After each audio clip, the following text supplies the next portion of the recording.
Hello and many thanks for joining us. You're watching Addis News Hour with the news. I'm Tabitha John. Do stay with us. Ethiopian government says the humanitarian assistance in Tigray has been commendable, but needs further concerted actions. The Ethiopian Ministry of Foreign Affairs discussed with the diplomatic community based in Addis concerning the humanitarian situation in Tigray. During the discussion, it was disclosed that a complete withdrawal of Eritrean troops will happen soon. Sintayo Tamrat reports. Ethiopian Ministry of Foreign Affairs hosted a discussion platform that brought together the diplomatic community and members of the international charity organizations based in Addis. During the event, Ethiopian Deputy Prime Minister and Foreign Minister Demeke Mekonnen said there is an all-inclusive commendable progress on the ground in Tigray, but still there are challenges that need further attention and action, he pointed out. There is visible and commendable progress in Tigray, though there are really very challenging and serious situations there in different thematic areas, be it on agriculture, on humanitarian support, on health, education, on water, and the maintenance of infrastructures and the like. So that's really very promising and commendable progress. We have to establish that fact. Appreciating the progress with the overall situation in Tigray, charity organizations have raised issues related to visa and communication tools. Government officials responded to their concerns, underscoring access is currently not the dominant issue in Tigray. You've been able to give us some detail that we haven't been able to access recently, so it's good to have up-to-date data as always.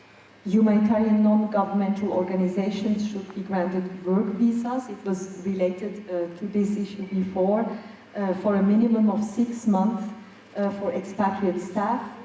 We call on the federal government to implement a transparent and streamlined clearance process for the import and use of emergency communication and protection equipment. To really reinforce the message of humanitarian access to all areas has to be facilitated immediately.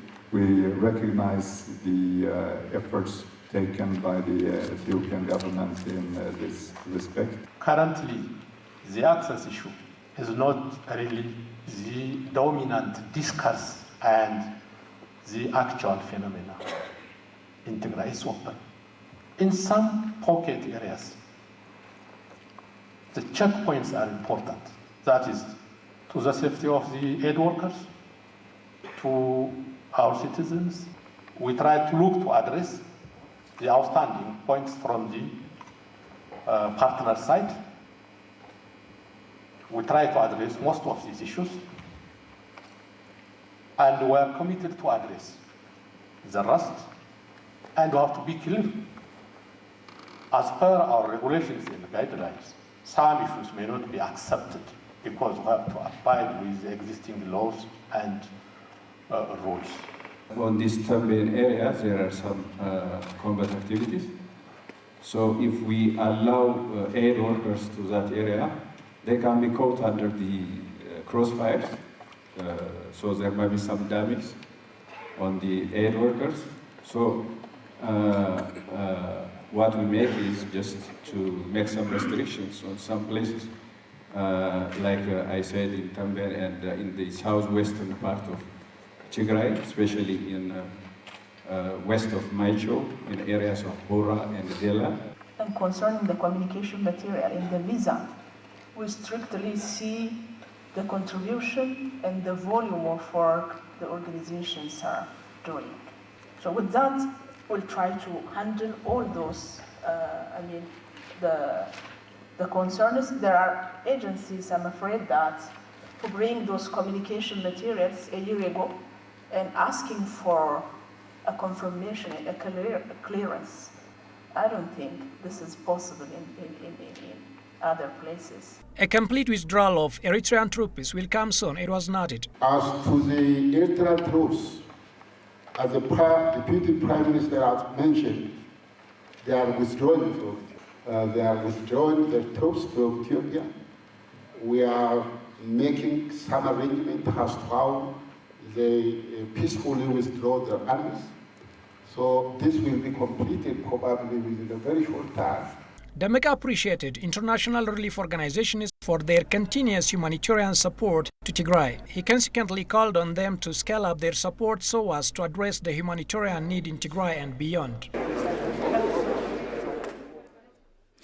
Office of the Prime Minister on Thursday announced that Ethiopia is under an orchestrated attack from belligerent groups in and outside to dismantle government order.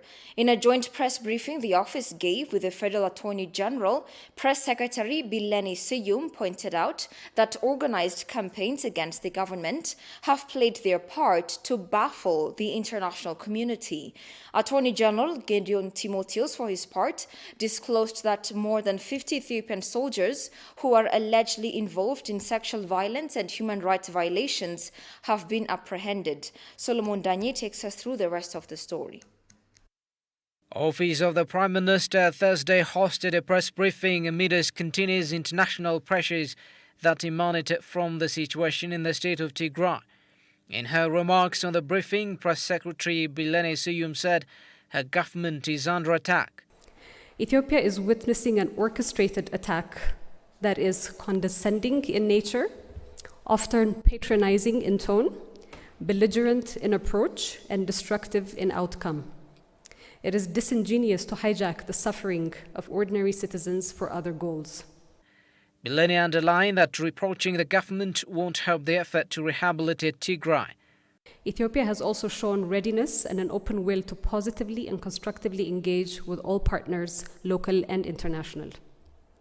However, demonizing a sitting prime minister and chastising the government for reversing state collapse triggered by a criminal enterprise, instead of extending further support and reinforcement to rehabilitate the Tigray region, is unproductive and not constructive. As widespread sexual violence allegations in the state of Tigray surfaced in international media, Attorney General Gideon Timotheus disclosed that the government has arrested more than 50 Ethiopian soldiers for alleged sexual violence and human rights violations. The military police have conducted their own investigation, and so far they have pressed charges against 28 soldiers who have been suspected of killing civilians in situations where there are no military necessity. The trials of these suspects are underway, and the verdicts are expected to be handed down shortly. Furthermore, the military prosecutors have also pressed charges against 25 soldiers who have been suspected of committing acts of sexual violence and rape.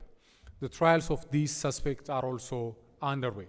So far, there have been 4 convictions, and there are also several other investigations that are underway. Gideon also said that the TPLF have caused massive human and material destructions.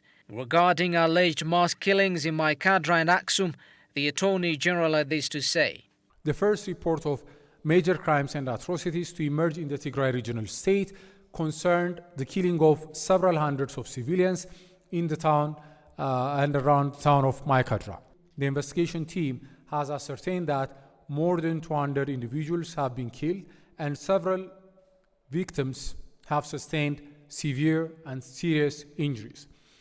The investigation team has identified around 200 individuals who are believed to have taken part in the commission of these crimes. While most of the suspects are believed to have fled to Sudan, around 23 suspects have been apprehended and charges have been pressed against the suspects at the Federal High Court, and their trial is already underway. Report of major crimes and atrocities concerned incidents in the city of Aksum. A federal investigation team composed of the federal police and federal prosecutors is currently investigating these incidents that have primarily taken place between the 19th and the 28th of November. This is still an ongoing investigation which we are trying to finalize, and these are our major findings so far. The Attorney General also indicated that the more than 10,000 hardened criminals who were jailed in prisons of the city of Mekelle and later released by the retreating TPLF clique have also involved in the alleged sexual violence. Asked about the withdrawal of Eritrean troops from Tigray, Press Secretary Bulene Siyum confirmed that their withdrawal is already commenced.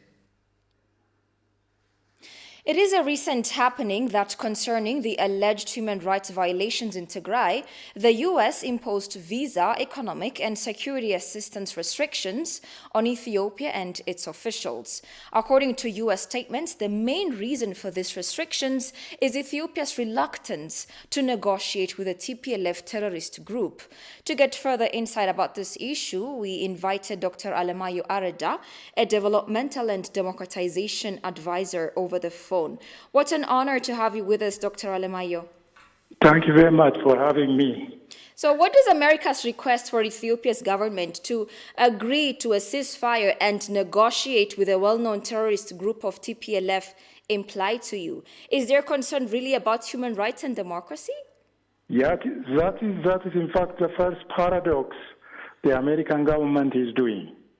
To begin with, people in the State Department who are very much interested in intimidating Ethiopia very well know that the TPLF has effectively reduced itself into a terrorist organization because it's now a bunch of bandits running up and down Tigray, assassinating people.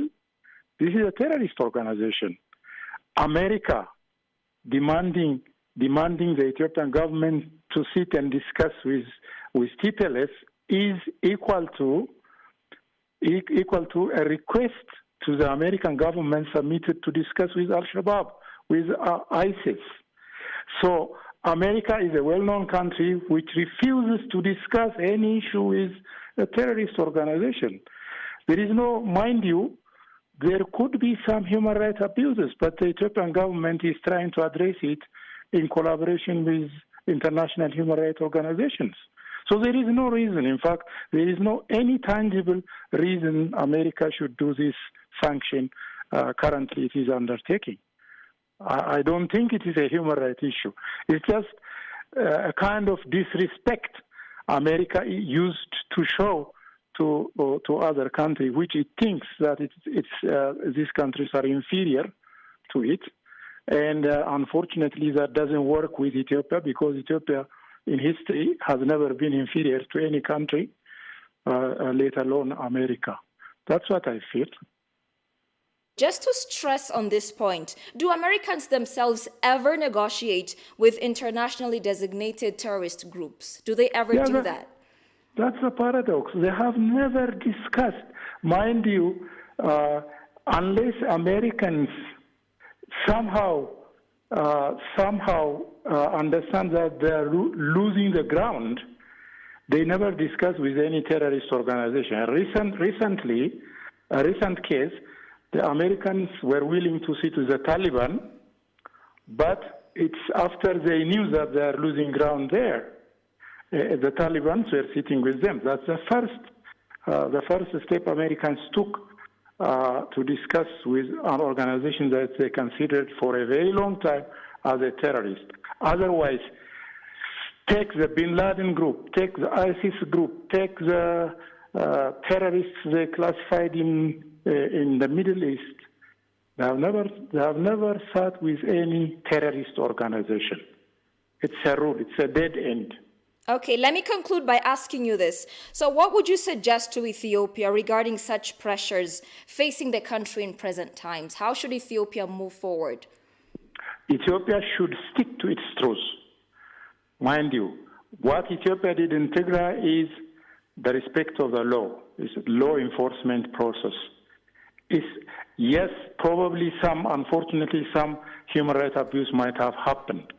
And the way the Ethiopian government is taking it up now is good because the Ethiopian government is treating the issue by its own merit and dealing with it effectively. That's what they have to do that. Two, the Ethiopian government has to be very, very strong in the diplomatic quarter in the world.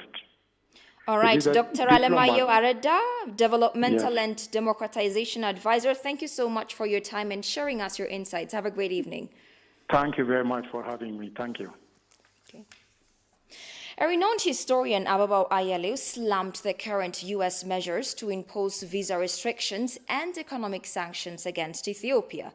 In an exclusive interview with ETV English, the well-known historian and Deputy Director General of the Ethiopian Authority for Research and Conservation of Cultural Heritage, Ababao Ayalew, suggested for the U.S. government to reconsider and re-evaluate its latest statements on Ethiopia's domestic affairs. Alula Taklamariam approached him and came up with the following story. Large number of Ethiopians are increasingly voicing against the latest U.S. government's measures which impose visa restrictions on Ethiopian government officials. Scholars and government officials have joined the pressure group against the U.S. government's decisions on Ethiopia's domestic affairs. Assistant Professor Ababao Ayalew is among the Ethiopian scholars who boldly slammed the U.S.-led pressure over Ethiopia. The kind of restriction and economic sanction that they wanted to implement in Ethiopia is not appropriate at all. So what would be better is to negotiate and then also to find out the reality on ground and then to evaluate what the TPLF did and in what ways the Ethiopian government responded, and then based on that to forge the way out of the current situation, and then also to continue to cooperate at a regional level for the peace and security of the Horn of Africa. And America also should give respect to what Ethiopia has been doing for the peace and security of the region, not only East Africa and the Horn of Africa, but also for West Africa. So we have been together in Korea in the 1960s.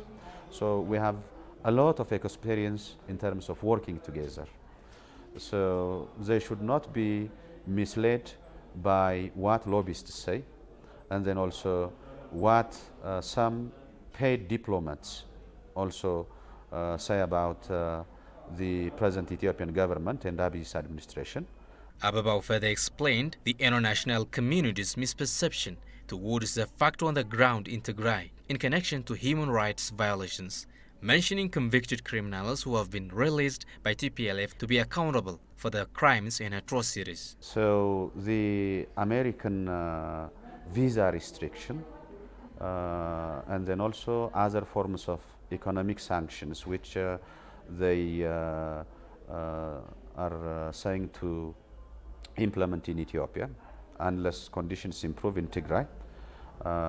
For me and then also for any reasonable person, for any reasonably rational person, comes from two things which are completely wrong. So the first, as I told you, is that what is the source of information that they got about the humanitarian crisis in Tigray? So most of the information is an information that was fed by those people who are affiliated to TPLF leadership, and these people has misinformed the international media, whatever media, Middle Eastern medias, Western medias, or whatever. And then the second thing, one should also ask that who was responsible for the violation of human rights in Tigray first. When in October 2020, when the crisis started in northern Ethiopia and when the Ethiopian government was forced to take a law enforcement action, what the TPLF did was they released convicted criminals. These convicted criminals were the first and the most responsible ones for the violation of human rights. He also appreciated Ethiopians in home and abroad for voicing their national agenda in different aspects. It should be appreciated because this is a matter of sovereignty. You see, sovereignty in the sense that why did we deserve this one? You know, a sovereign country, a sovereign government should take action on forces that destabilize the country. So the TPLF for several years was destabilizing the country, and then very recently they have been doing all in their capacity to dismember the nation. And then also they have openly declared that they did not belong to the Ethiopian the nation in many ways. Hi, my name is Brooke Thomas Haftued. I was born and raised in the UK. I do not like what the Egyptians are doing to Ethiopia. This is my dam.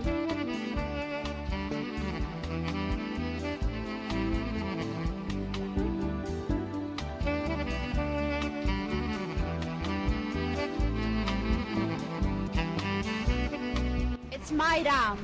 It's my dam. It's my dam. It's my dam. It is my dam. It is my dam. It's my dam.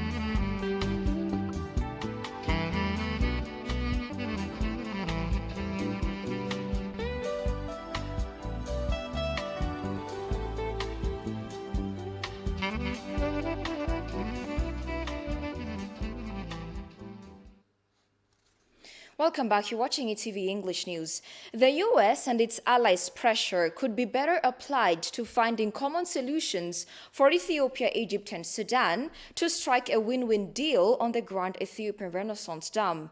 This remark came from an individual who has been working to promote public diplomacy on pertinent issues. Similarly, activist Mesfin Hailu also opposed Western powers trying to twist arms of the Ethiopian government as they wish. Jerusalem Betha reports.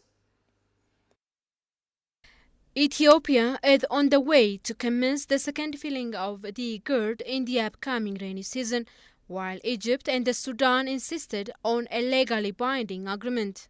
On the other hand, Western powers are trying to twist the arms of the Ethiopian government, undermining Ethiopia's right to use the Nile River. In his exclusive interview with ETV English, Mesfin Hailu, who has been working to promote democracy all over the state in the US, said historical enemies of Ethiopia are desirous to back TPLF in power, exerting pressure on the incumbent. All the enemies of Ethiopia, historical enemies of Ethiopia, trying to undermine Ethiopia, trying to undermine the Nile Dam, which is being built right now. And the Egyptian government is doing all diplomatic pressure, and European Union plus the US government is trying to promote tyranny in the way that they are supporting TPLF. TPLF is dead.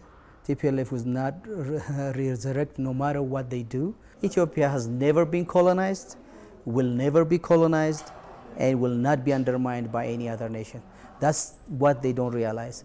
However, their intervention and pressure have no legal ground, and it's against the UN Charter and international laws, Khalifat Aya Mohammed said. The international community is trying to put pressure on Ethiopia. It's something that's not right. It's also interfering the international laws, the UN Charter, you name it, because this is basically interfering in the internal affair of a sovereign nation. I mean, we're in the 21st century. Ethiopia have never been colonized, and we cannot really accept the fact that they are trying to impose a new form of colonization, I would say it. And this is something which is actually against the law. And I believe that doing that and talking or claiming that Ethiopia is trying to monopolize the Nile River is something that's not right. And I really feel sorry that there are, international community who are trying to exert pressure on Ethiopia. But I would say, and I believe that it would be better if the international community tried their best to have a common solution for all the three parties, for Ethiopia, Sudan, and Egypt. The activists call Africans to be united and to find solutions for their problems by their own. About 60% of the Ethiopian population don't have electricity, while 100% of Egypt is electrified by using our own resource, our own water. That's so unfair. And Ethiopia are really, they are not, even they don't even say let's use the whole water. And we can't even do that if we want to. What we are doing is let's have fair share. I mean, right now, 75% of the Nile water is being used by Egypt, 25% is used by Sudan. Ethiopia has 0, where we are the source of the Nile. That's so annoying and that's unfair, and no one will stop us from completing the dam, electrifying our country, promoting democracy, so we don't have to be depending on any other nation. We are grateful for those who are helping to promote democracy, but when they come against our sovereignty, nothing is worth our sovereignty. We'll not accept any kind of, we don't sell our country for any kind of support. My message for Sudan, Egypt, and basically all the African nation is basically to focus and to be stick with our principles, which is to find an African solution for African problems. The problem being poverty, not the GERD, because I feel like the GERD is a great opportunity for the renaissance of the African nation. So my advice for them would be, we're in the 21st century, so it doesn't really make sense to implement the colonial treaty. I would suggest them to look at the common benefit or the shared benefits that they can get from the GERD and from different projects that the African nation is trying to bring. Because as African nations, I feel like we have an obligation to support each other instead of tearing each other up. Since day one of the commencement of the construction of the dam, Egypt has been trying its level best to stop Ethiopia from constructing GERD, and it has been repeatedly withdrawn from the GERD trilateral talks among the three countries. With all these challenges, the overall construction of GERD has reached over 80%. Ethiopian investors call on citizens to scale up contribution so as to finalize GERD and other mega projects of the country. The investors accentuated to support the ongoing sweeping reforms of the incumbent government. Kazaun Chani presents it. Ethiopian investors who were approached by Ethiopian news agency appreciated the ongoing multi-factor sweeping reforms of the nation. The investors underscored that Ethiopia has reached a critical juncture of time which needs the unity of its people more than ever before. Accordingly, they called on all Ethiopians to stand in unison so as to support the ongoing multi-sector development works of the nation. Our unity matters. We should stand through harmony as there might be various problems among us. The time is now for Ethiopians to stand together and support the country and fulfill their civic duty. We have one country which we share, and the government, political parties and the people should work together to ensure the survival of our beloved country. The ongoing development works, including the Grand Ethiopian Renaissance Dam, are natural resources that will ensure Ethiopia's resurgence, is said, adding that all should work hard to complete the projects. Another investor, Theodros Yilma, on his part said, the current challenges facing Ethiopia will help accelerate its efforts to become self-sufficient. He mentioned that the Grand Ethiopian Renaissance Dam, one of the largest projects in Africa, is one of the projects that presently showing the nation can stand on its own capacity. With this in mind, there is nothing we can't do if we are determined to complete other development projects with our capacity and get out of the spirit of aid. Ethiopia has been experiencing economic growth despite many challenges over the past few years. As a result, he said there is still nothing more important than the survival of the nation. Another investor, discussed on his part, stated that there are many indications that if Ethiopians stand together, there are no obstacles to achieving many rigorous exertions.